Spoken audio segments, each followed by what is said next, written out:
All right. Hello, everyone, and welcome to COACH.WIN webinar. We're really excited to have Byron McFarland, not only a genius in the business exit planning space, but also a friend of mine. He actually helped me with my business. I think 5 years before I planned on selling it, he helped me put together equity comp and really helped me with a business owner's roadmap. So I felt real comfortable. So it was a good thing. So let's do an introduction. We also have Rob Simons of COACH.WIN on as well, so you can see him. So quick introduction. Rob, why don't we do you first, then we'll get over to the featured speaker, Byron. Yeah, sure. Rob Simons, been coaching for the last 10 years, sold my last business in 2015. And, I've had the honor of working with Byron with several clients, and he's helped put together some plans that are going to make a huge difference in those organizations. So, my whole goal is to help clients achieve their vision through accountability and purpose and alignment. So, excellent. And Byron, and do an introduction. Yeah, so Byron McFarland, avid trout fisherman, and my role in commerce is to provide guidance to entrepreneurs who are seeking to grow their business through leveraging the talent of others and rewarding that talent, either through equity compensation or through ownership at exit. So I've got a firm in Omaha, Nebraska. We work with companies all across the country. Without exception, industries, we're agnostic. Other than right now, we're not doing any direct agriculture. Got it. Just to let you know, one of the attendees really liked your intro about the fishing part, because I know he's a fisherman, so he liked that part just to start with. So yeah, that's good. So why don't you give us a little background, like how much time do you spend doing this type of work with helping people with equity plans? We're probably spending 75% of our time now in designing and adopting and then ultimately implementing and managing equity-based incentive plans for closely held business. It hasn't always been that way in terms of a mix of business. We formerly would have spent 75% of our time providing exit plan guidance. And for some reason, the demand for this equity compensation service has exceeded the demand for the exit side and kind of consumed our project management space. We've had to staff up on the succession side to maintain the clients over there, but nearly 3 to 1, all of the new clients we've gotten in 2022 have all been through designing and adopting equity-based incentive plans. So we're seeing a ton of data points in the closely held business market. And go ahead. No, I was going to say, what types of business, what are you seeing out there? Well, the businesses are distribution, marketing, technology, manufacturing, professional services. We're very heavy in the construction business. We got a lot of either general contractors or specialty subcontractors in that space. But right now, the only sector of the economy I could say that we do not have any active projects in is direct agriculture, like a grower of grain or a feeder of livestock. We're not doing any of that. We work with the people who sell green iron or red iron or blue iron or yellow iron, the guys that are selling the equipment, or the guys manufacturing it in a short line capacity, like we've got a rake company out of Western Nebraska.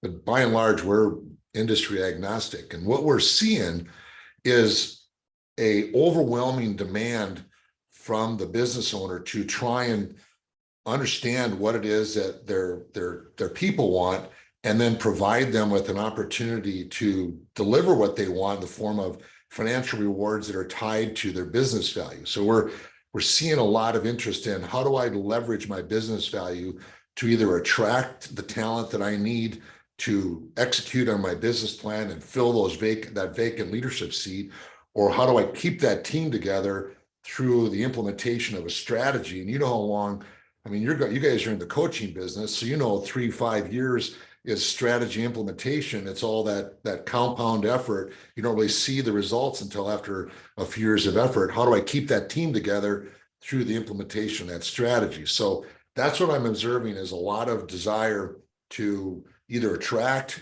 talent or retain talent, and then do it in a way that allows them to primarily compete with the larger private competitor or the small public company that might be in their space. So the plans we're designing are really trying to mirror what, say, the competitor might be doing that is larger or public company, which is really new for the small business. It used to be small business, you pay a person a bonus, give them some 401k money, and that was about all you could do. Now we're seeing very complicated equity compensation plan designs that are tiered based upon the position, senior, mid, junior, you know, or field leadership and all that. We're seeing all sorts of interest. How do I retain that team and create a career path? That's probably the most important outcome I'm seeing, is that they want to create a career path for certain roles in the construction or the professional services engineering sector of the economy right now. Has something changed in the labor markets that you think has caused this? Well, Rob, in 2021, there were 5,400,000 business licenses issued by the SBA. In 2020, there were 4.4 million. The 10-year average is 2.7. Wow. And not including those 2 years. So if you went back from 2019 back 10 years, you'd see that 2.7 to 3 was kind of that number. Now it's over 5 million. So there's a lot of interest on the part of individuals to become self-employed. There's the fractionalization of senior positions and that. So I think that some of the trend has to do with a desire to let's say, feel like an owner. And when you use equity compensation, you're rewarding the participant for the creation of future value in the company. And that's an economic reward that's new to employees of small businesses. Public companies have been using it for years. Public companies have issued options or restricted stock, you know, and then the participants all would enjoy the appreciation and value in the future. And that was the domain of the public company or the large private. Our mission is to bring that message down to Main Street mid-market, you know, that small business range of size between, I don't know, $1.5 million in value to 80 million. You know, that's that big amorphous definition of small business. We're seeing all sorts of demand in that space for tying compensation to business value results. That's a recent phenomenon. And I don't know if it's necessarily them aware that that's what they want as much as, hey, how do I keep my people? What can I do to keep my people? Well, here's a method. Oh, wow, that makes so much sense. So it's almost more of a, like Steve Jobs, people don't know what they want. I got to tell them what they want. And this is a little bit of that. They don't necessarily know what they want. Like that project that we're doing for your client, Rob, they had no idea what they wanted. They just knew they wanted to keep foremen, they wanted to keep superintendents, they wanted to keep department heads, because the foreman turned into superintendents and all the money is made if you can keep the foreman pool together. So we are designing some form of reward to make those people feel like they're part of the big future of the company. And he had no idea that the opportunity for that type of planning even existed until we got into discussions with it. Yeah, and I think, you know, the term that's been kicked around over the last couple of years, and it was really pre-pandemic, which I think is a lot of people don't know, is this idea of the Great Recession. A lot of people leaving the labor force. The pandemic obviously accelerated that. There were a lot of people, and I know for that particular client and others, it's exactly what you said. If I'm going to invest the time and energy into these team members, how do I make sure that they're going to stay here for a long period of time? Yeah, exactly. And in some cases, given the example you just offered of the recession, the Great Recession, Or resignation. Sorry, I said that wrong, didn't I? well, actually, that's a good point, though, is that if you're in the construction business or the construction professional services business, you could see the downward migration, or people were not going into construction or construction engineering. And now 12 years later, there's a shortage of principal level engineers or senior project manager level engineers or construction people. So now there's this massive demand for all these experienced people because, you know, the money that went into medical hospitals and medical centers, you know, has created all this demand for construction activity and various other infrastructure. And so those people that aren't there to hire. So everybody's fighting for a smaller pool. So that equity comp now is being applied on a small scale basis to these companies that are trying to draw this talent in that, you know, that there's a shortage of. Absolutely. So Byron, for the attendees online, I think the idea of like opening up what's even possible. Why don't you share some of the types of plans you've been creating? You kind of shared the one all the way down to the foreman level, but what are the different types of plans you tend to work with?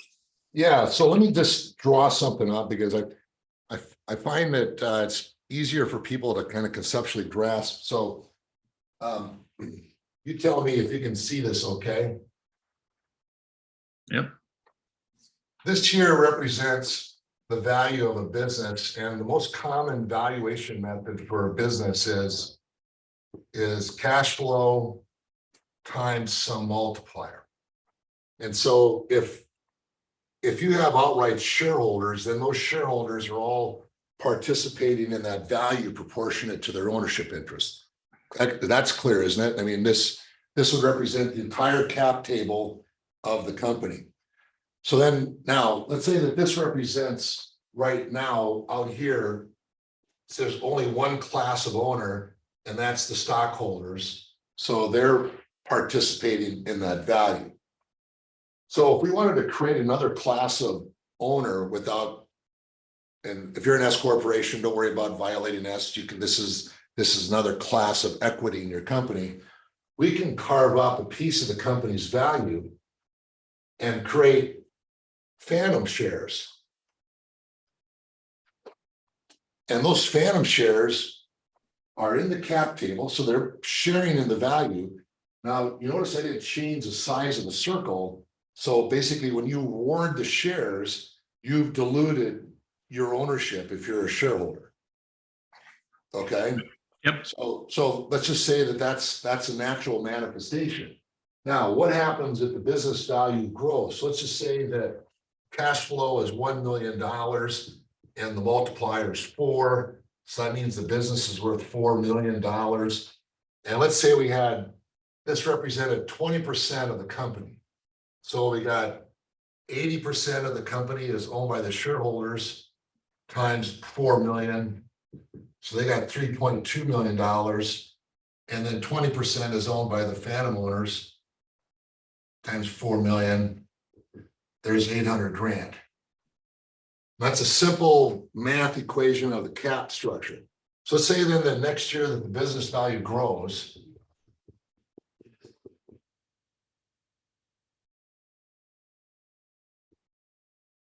And let's say that instead of it being 1 million, let's say it's 1.5 million times 4. They got 6 million. Well, 20% of 6 million would be 1.2 million for the phantom shareholders, and 80% would be 4.8 million for the shareholders. And that's conceptually that's the basic explanation of what a phantom stock plan looks like. So it's you create another class of ownership. It doesn't get the vote, and unless you create a mechanism for it, it doesn't participate in profits. But what you can do is you can create a participating phantom plan that not only allows them to enjoy the appreciation of the company, but if you make profit distributions to yourself, like an S corporation normally would, then you would make profit distributions to the phantom holder. So let's say in this case, let's say the 1.5 million, let's say they distributed the whole 1.5 million to the shareholders. The shareholders would get 80% roughly of that, which would be what? 1.2 million. Yep. And the phantom owners would get 20% of that, which would be 300K. Now this comes on a K1 and this comes on a W2. But you can create participating phantom shares. So that's as close as I can get to outright ownership without giving them outright ownership. And that's what's cool about these plans, is that you can create an economic reward that looks exactly like ownership, with the exception of they're not going to get a K-1. They don't get to vote at board meetings. If you're in a business where you got to sign personal guarantees, you can't compel them to sign on a personal guarantee like you can a shareholder, things of that nature. So there's less risk, but it does allow you as the owner to create an instrument that looks and feels like ownership. This is probably the most interesting design, at least in terms of what the business owners that we're talking to, like that client of yours, Rob. This is what we manifested for them, for their senior level people.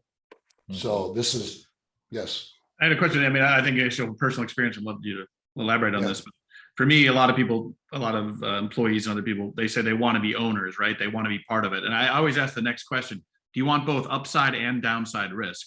Yeah. And most of them say, I don't want any downside risk. And that's where that's where I engaged with you, is like, well, how do we do a compensation plan that they don't have downside? They're not personally guaranteeing notes and stuff like that. So is that what you're finding out in the marketplace when people say they want to be owners? They kind of just see upside, not downside.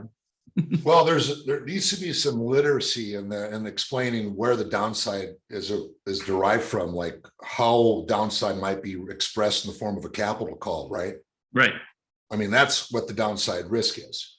We lost a little money last year. We didn't make as much money last year, but we still had some money in the bank. We're no big deal. But if we went through our reserve and all of a sudden partners have got to go into this and, you know, put some money on the line. Now that's a real emotion. Yes. And yeah. You don't feel that with the Phantom. You're never going to get there with that. You're only going to get that when there's actual equity, and either A, I got to put my money in, or B, I get diluted because you put more money in than I did. So that's education for guys. What I do find though is what we do is we take this money right here and we plow it back into to buy their Phantom plan. So like if you sold stock to a key employee, you would have them take their share of the profit, and then it would go back into some form of purchase agreement, either with the bank or with the seller. So we can create the exact same model for key employees or a Phantom plan and say, hey, we're not giving you this Phantom, you're buying it. Now that feels more empowered. Yes. Yeah. There's a little downside there. I'm buying at this price. If it goes down to this, I still owe that, as an example. Interesting. So we create that same sense of emotional connection to that which I earn, I feel stronger or more committed to.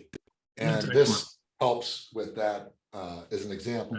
We have a couple of questions came up. So you mentioned earlier about how fractional is becoming a big deal. So does this only work with W-2 employees, or if you have a key 1099 employee, could you do it with them as well? And then the other one is, by creating something that does it create any more risk for regular shareholders or stockholders, or is there's anything about that for them?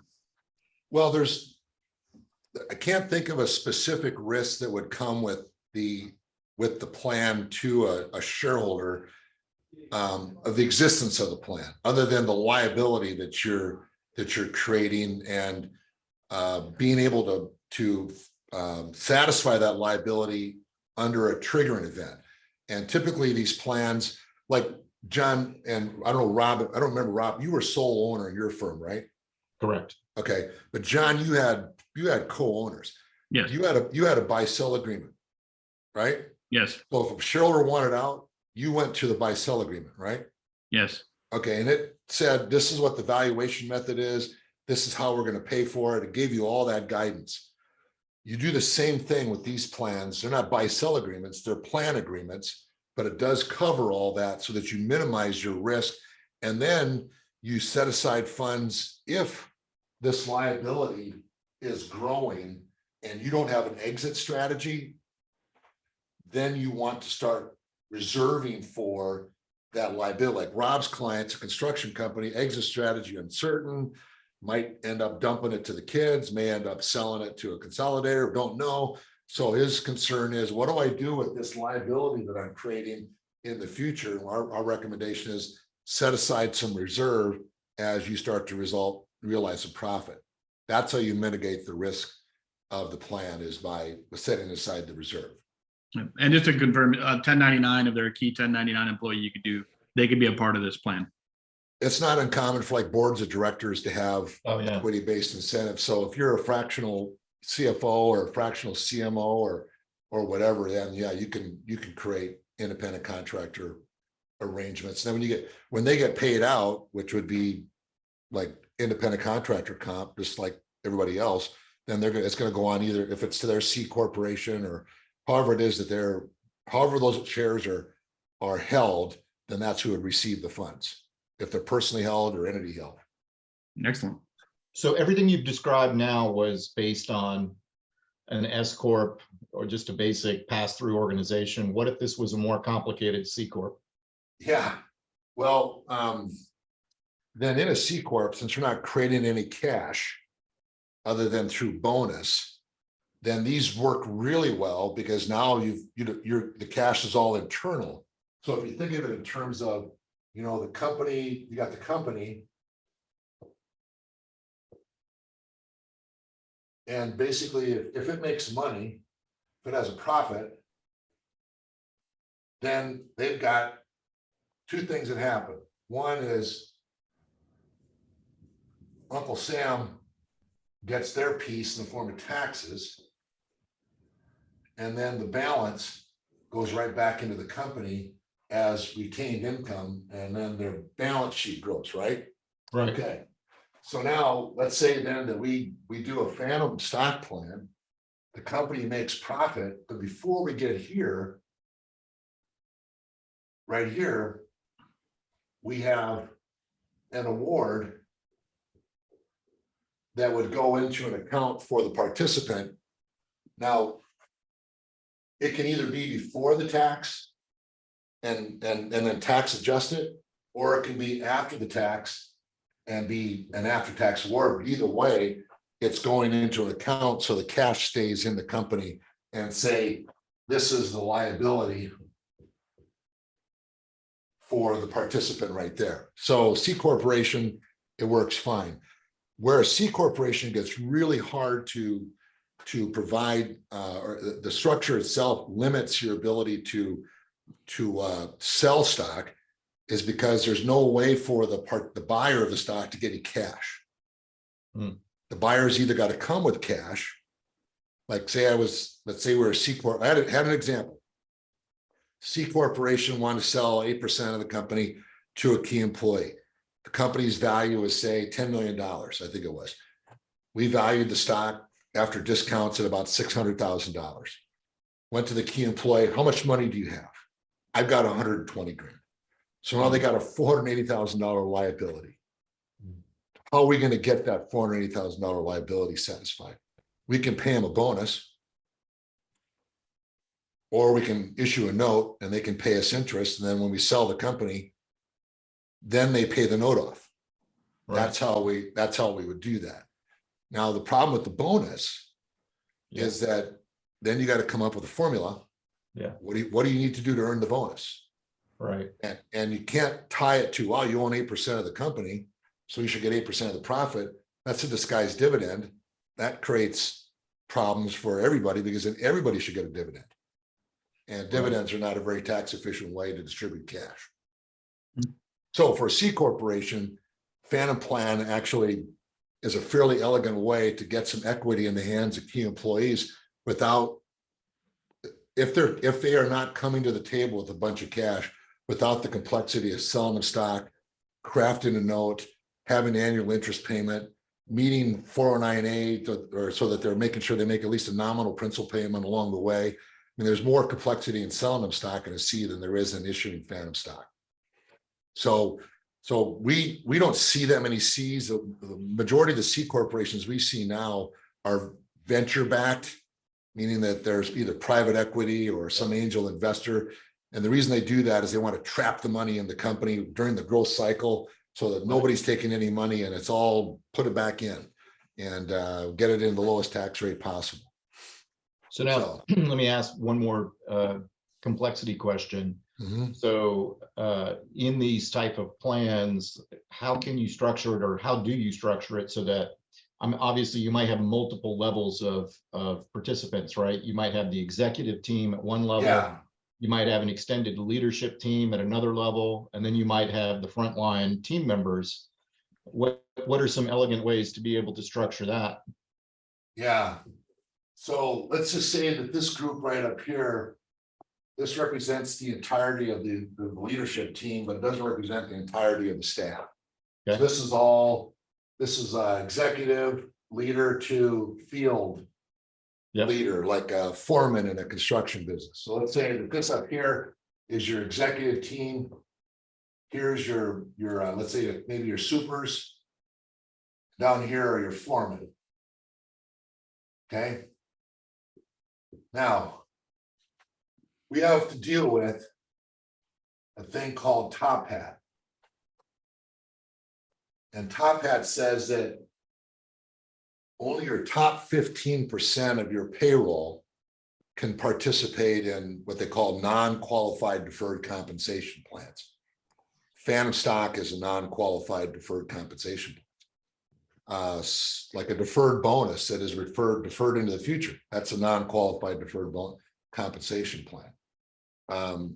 A stock appreciation right plan that is when the right is issued is in the money already, which means that the issue price is less than the current fair market value. That's a non-qualified deferred comp. So for the top 15%, those are the people we can put into non-qualified deferred comp. Is it 15% of the total people, or is that, just to be clear, if they had 100 people, it's 15 people? Is that the math? Or is it different based on payroll? It's different based upon education and responsibility, but just in general, it's the top 15%. It's I could give you the hard and fast, but yeah. So let's just say that this is the top 15% of payroll. Got it. Okay. So then down here, we got all these other people. So what we need to do is we need to basically have what we call a non-409A plan, which means that it's not non-qualified deferred compensation. We can have deferred comp for these guys, which is phantom stock or deferred bonus or anything like that. For these guys down here, we have to have a plan that doesn't step into 409A. And the way we do that is must be present to win. So if you leave, it's gone. So that way we don't have any deferred, there's no deferred benefit paid in the future. It's like it's you got to be here. Now, I don't have any employers who balk at this. They love that. Yeah. Of course. So I can give you, which is an example of another option. So this was phantom, remember? Okay. If the company is growing, let's say that this is today, this circle here represents today's value, and I issue you some stock appreciation right units, and then this is 1 year from today, then you participate in that right there, just that appreciation. And then next year it goes to here, then your units are now there. So you get all the appreciation from here to here.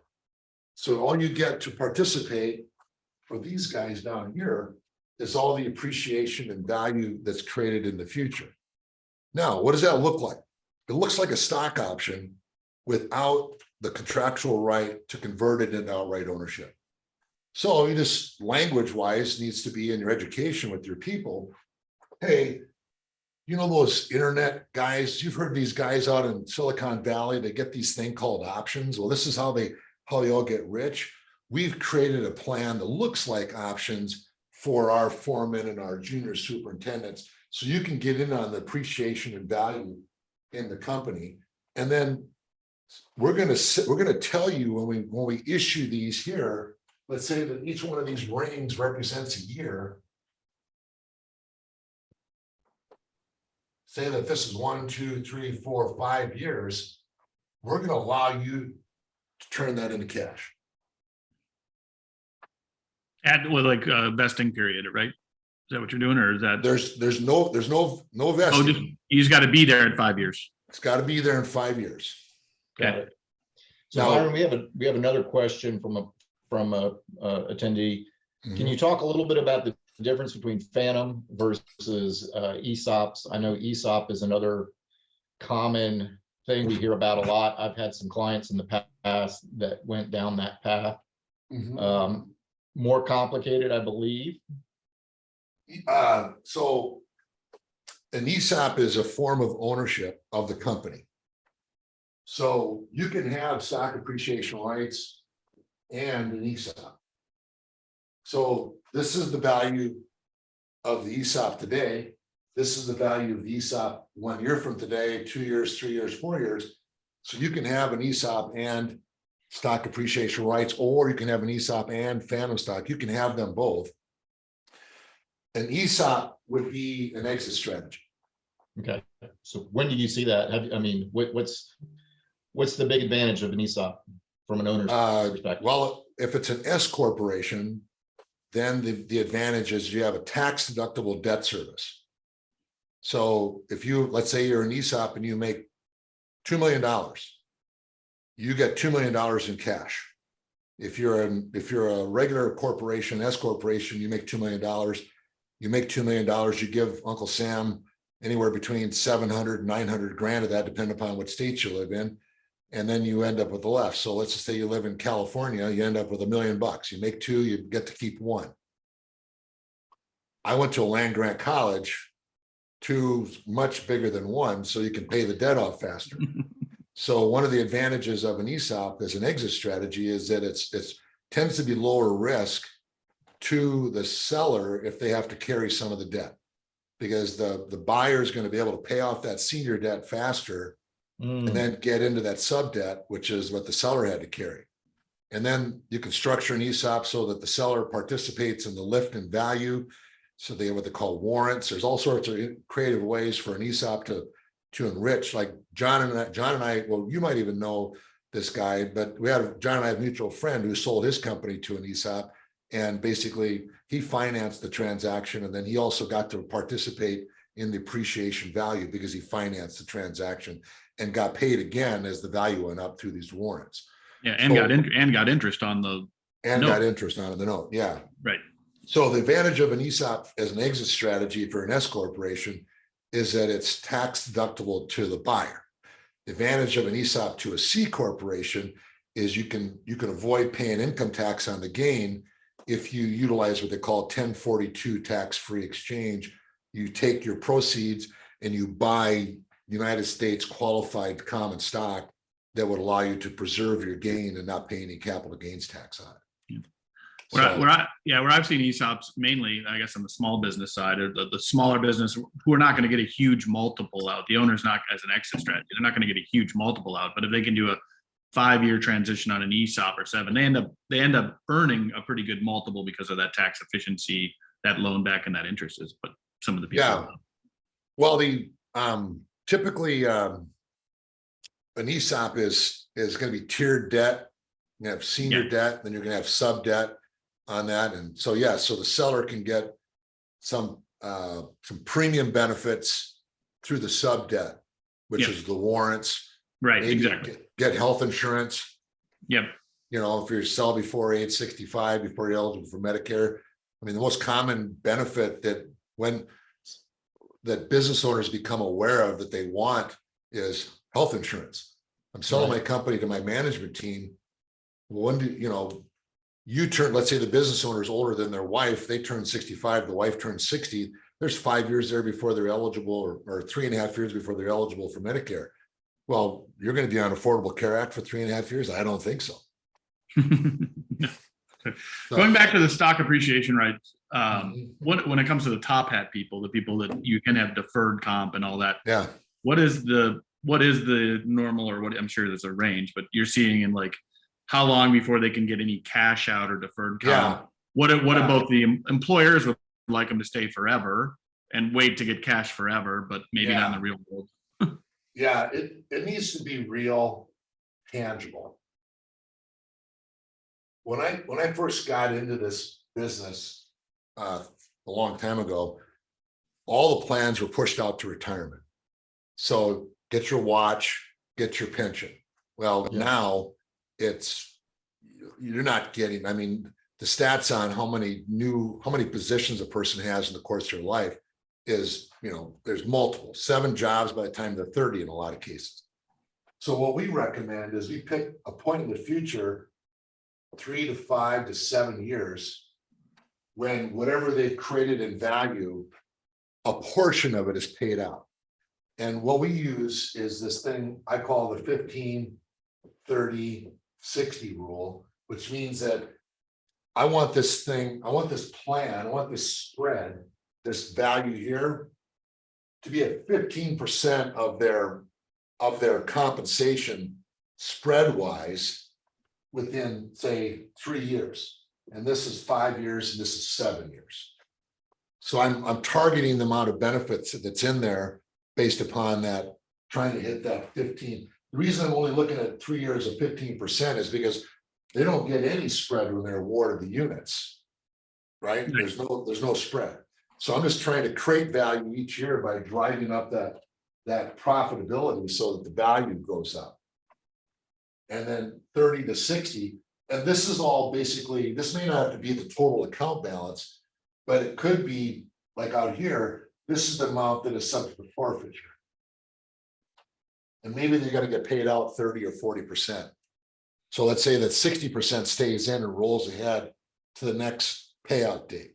So what we're trying to do is find a target value that, say, they always have at risk. So let's say that this person's making, let's say they're making 150K. Well, if you got $90,000, 60% of 150K is 90 grand. If you have $90,000 subject to forfeiture, do you take the other job? Right. I mean, you're getting the call anyway. So now it's a question of, are they going to be able to cover the 90 that you're going to leave behind? Especially if you know that it's coming. You see what I'm saying? So in these, like that example I gave of the construction business, we did exactly that for a professional services firm that specialized in building medical facilities across the country. And they just said, we just need to get them to the 3rd year. If we get them to the 3rd year, we can keep them. We invest a ton of money in them in the 3 years. So what we did is we created an award that was basically 60% of their comp in year 3. So then they're not going to leave then. Yeah. But the business owner said, I'm happy to pay that because it cost me that just to replace them in recruiters' fees and training. Plus all the billing revenue that I'm missing out on because I got the turnover. Because those people are selling revenue, or the people that are leaving are generating revenue. That's their revenue generator. Right. Yeah. So yeah, we use the 15, 30, 60 as an example. So we play with financial models. Where do we need to be? It's more of a feeling on the part of the owner. Like, what did it take to get the person? What do you think it's going to take to keep them? If you don't know, ask them. So it's easier, guys, if it's an exit. If it's an exit, then it turns into a 1 to 5x of their salary.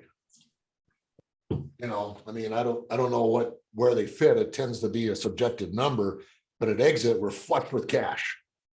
So we're just trying to target a value at exit that would be meaningful. So like, I'm sitting in meetings routinely where a company is recruiting someone and they'll bring me in and I'm the one that's got to explain to the candidate, who's usually a very senior person who's coming from a public or a large private company.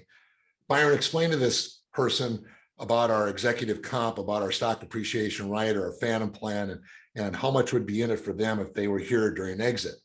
So then I go through and now we're basically, what they're truly doing is it's kind of like an auction.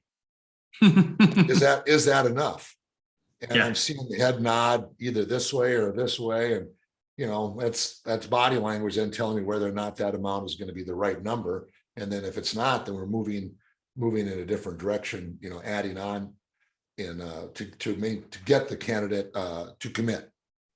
So that's a good, I think, segue into what decisions, if I'm, business owner deciding to go down this path, I would not only want to retain key staff, but I want to be able to, attract other staff. What decisions do I have to start making or thinking about when it comes to these kind of plans? Yeah. Well, I've found through all this activity, there are really three pretty key ingredients.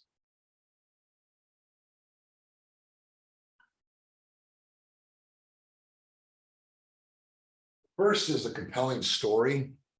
And that compelling story is made up of 4 parts. I'm going to read them so I don't forget them here. And the first has to do with you guys, John and Rob. It's how realistic is your growth plan? So the more realistic the growth plan is, the more thought that's been put into it, the more data that is there to, let's say, support what you guys think is going to happen, the more often we evaluate our performance, the more transparency and accountability, all the things you guys are coaching to. That is by far, I found, to be the most important component of a plan, because what we need to be able to do is capture the imagination by being able to forecast in the future what's possible. And then how much of what's possible are we willing to share? Okay, Yeah. So that's number one. And then the second thing is, other than this right here, is when is this all going to turn into money? And that has to do with your exit path. So if you remember your exit path, John, you knew you were going to sell to somebody that was in your industry, that was going to bring your vendor managed inventory service in and roll it out to all of their chain of facilities. So you're going to sell to outsiders.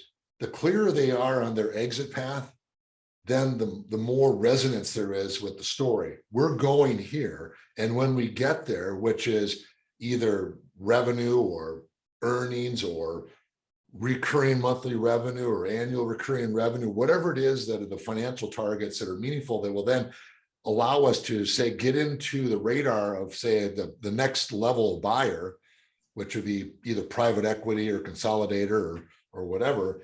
Then we're all working towards that, and we know that when we hit that, then we're all going to get paid. So that the second piece of that compelling story after the business plan is, how are we all going to get paid? What is the pathway for us to get paid?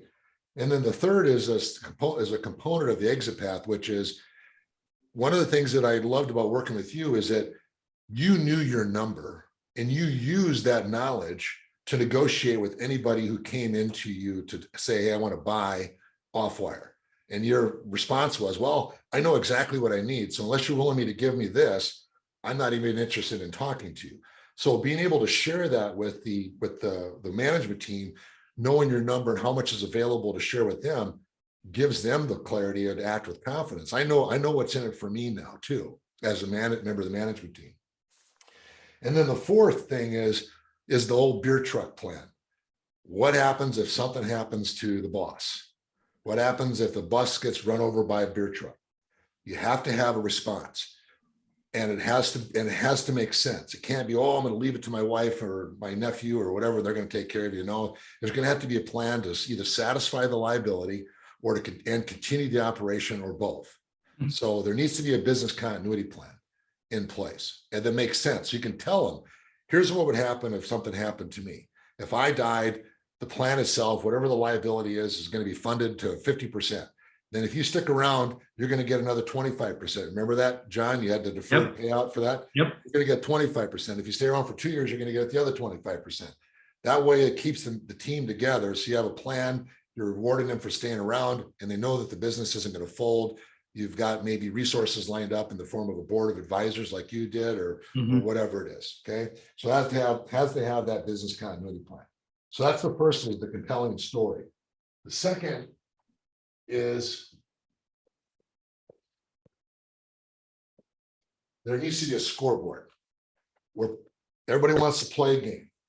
And that scoreboard is broken up into 2 scores. There's the team score, which is the value. How are we doing on the business value? And then there's the player score, which is the KPIs. How am I doing? Am I hitting my numbers? I mean, if I hit my numbers and everybody knows I'm hitting my numbers, then I'm doing my job, then the reward system should then trigger benefits to me. And then the business, I'm going to participate in the appreciation of the business value. So you need to have scoreboard, which would be a combination of team score, which is business value, individual score, which would be KPIs. And then the third is also in your guys' sweet spot is the culture. And that culture is the relevance of the culture, the performance equity plan is in the attraction of talent. What I'm seeing is an interview of the company. Tell me about your company. Why, what is the story of your company? How are decisions made? You know, what are you rewarding people to do? What is the story of how would you decide to either terminate somebody or accept somebody into it based upon a certain set of either core values or core principles, whatever it is. And then the second aspect of that is your compensation plan itself have a structure? Is it based on market forces? I mean, the clearer your comp plan is, the better people feel about themselves, because you don't feel like, I don't know how to negotiate with my boss. I don't know when's the right time to talk. No, comp is basically, we know how our comp is structured, and you know when the comp is going to be renegotiated. I just got an email from a client in Atlanta who said they're going to a 1-year agreement with all their employees.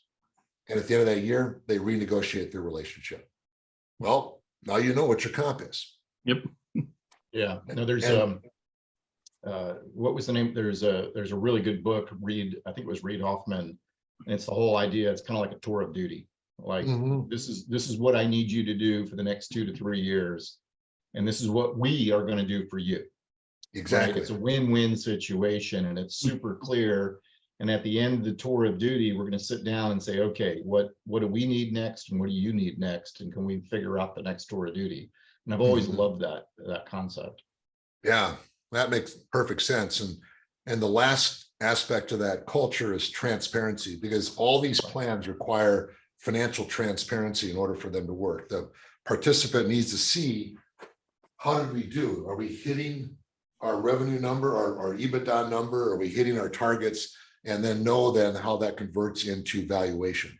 So 3 key components to these plans working well is a compelling story, which is made up of the business plan. And is the business plan rooted in reality? And can it capture the imagination of the participant when I say, here's where we're going? And when we get there, here's what's going to happen. We're going to sell this thing. And here's how much value is going to be available to you. And then here's what you need to do along the way. And here's our scoreboard. And here's how it all works. That makes a ton of sense, Byron. Do you have to, by the way, educate the potential people you're trying to recruit to the company? I'm assuming some of that education, even if it's an executive level, even to like the spouse of that person. So if they're coming from a publicly traded, it's got to be pretty straightforward and transparent, or else it's going to get lost in translation as it goes down another level or to a spouse or something like that. Yeah, we are observing that the real value in these plans, once it's been conceived and converted into paper, is now shifted from concept to how do we go about teaching it to the participants so that they can see how it will influence their financial well-being, and reveal it to them in a way that they, oh, so if I do this and then this happens, then I participate in this value. And that if I do this is, like, for example, the client of Rob's that I'm referring to, if I see a tool laying on the ground, I pick it up. Why? Yeah. Because that's one less tool that we got to replace, which means now we're not spending money on tools. And if everybody does that, we spend X dollars less on tools, which means we have X amount of dollars more in profit, which then you take that times our multiplier. Every dollar saved in tools is worth $3 in business value, as an example. Yeah. If I deploy 3 guys to the job site to receive a excavator, but I only need 1, now I've got 2 guys there on the payroll that basically don't need to be there, but they're getting paid. So now all of a sudden I take that times the number of days in the year that happens, and then you multiply that number times 3, that's how much value is leaked out the door. That's the kind of education that Yeah. needs to occur. And so that's not a one and done. That's not a lesson and leave. That is basically during and coaching and teaching and cascading messages, bringing them in on the on how we go about winning. So Yeah, what's fun about that story, it resonates a lot with me, is once we kind of knew where we were at, and we were having some people trying to come after Offwire, we kind of understood that we start selling at a 6 to 7 EBITDA, like that would be our deal. And so all those like, hey, can we spend 10,000 going to do this? Oh, well, that's $60,000 to $70,000. Do you want to spend $60,000 or $70,000? right. And by the way, if you guys are between you, executive team, you're getting 10% of the. So you're personally spending $6,000 on that $10,000 right expense. Are you aware of that? And that really brought clarity very quickly on spending money.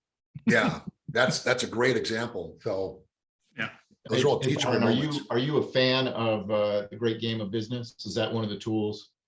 Love that book. I referred that to your client. He's like, thank God, So yeah, Jack Stack that book is really it's a great lesson, it's a great journal of lessons. Yep. Yeah, it is. This has been really, really informative. We're coming up to the top of the hour, so I wanted to keep everyone on target here. Rob, what other is there any other types of plans that you've seen, either you don't recommend them in general, or there just challenges with them, or anything else we should be aware of, other types of plans for attracting and retaining talent? I would say that everybody is expecting you to have a 401k, so you have to have a 401k with a match. I think is basically table stakes. I think everyone theoretically should have some form of health insurance that would be covering the family, and then migrating towards these PTO plans for maternity and paid leave for maternity, things like that. Those things are starting to become more routine. The thing that we're seeing a loss of interest in is anything that's, let's say, focused on providing benefits way out in the future. 20 years in the future, as an example, that is a lifetime, and that's not going to capture the imagination unless you've actually interviewed the participant and they have opted into that type of plan design. And I have an example of where we did that. It was a specialty contractor, and we were offering them either you could have phantom stock, which was uncertain in terms of its performance, or you could have a retirement plan. And the retirement plan would guarantee you to have $1.5 million in it if you stuck around through the rest of your career. And given those two choices, they chose the retirement plan. So gave them the voice, and the plan's been in place now for half a dozen or more years. The guy that's in it is happy as a clam.